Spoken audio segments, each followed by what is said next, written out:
I veliki pozdrav sam došli u moj novi videoklip. U današnjem videoklipu pričat ću vam jednu veoma zanimljivu priču. I ljudi, ova priča se nije desila meni, već mom drugaru. Ja ću pričati u prvom licu kako biste lakše razumjeli. I ljudi, izvinite što nije bilo dugo priča, sad će malo češće izlaziti. Naime, moj drug je 8. razred i to mu se desilo pre 2 nedelje. Mi smo imali kontrolni iz fizike. Naravno, nastavnik nije došao u školu zato što se razboleo.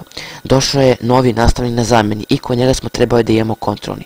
On nam je dao lepo kontrolni i mi smo uradili i predali smo. I rekao nam je da posle sljedećeg časa dođemo da vidimo rezultate.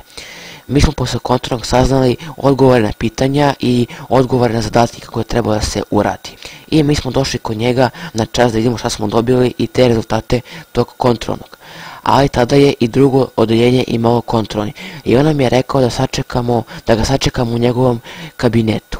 Mi smo ga sačekali u njegovom kabinetu dok to drugo odeljenje nije završilo kontrolni koje je radilo. Mi smo ga čekali 15 minuta i vidjeli smo naše kontrolne kako stoje na stolu. Nisu još bili pregledani. Ja sam sa drugarom odlučio da uzmemo hemijsku i da prepravimo zadatke, pošto smo logično znali odgovore na pitanja i zadatke kako su trebali da se urade.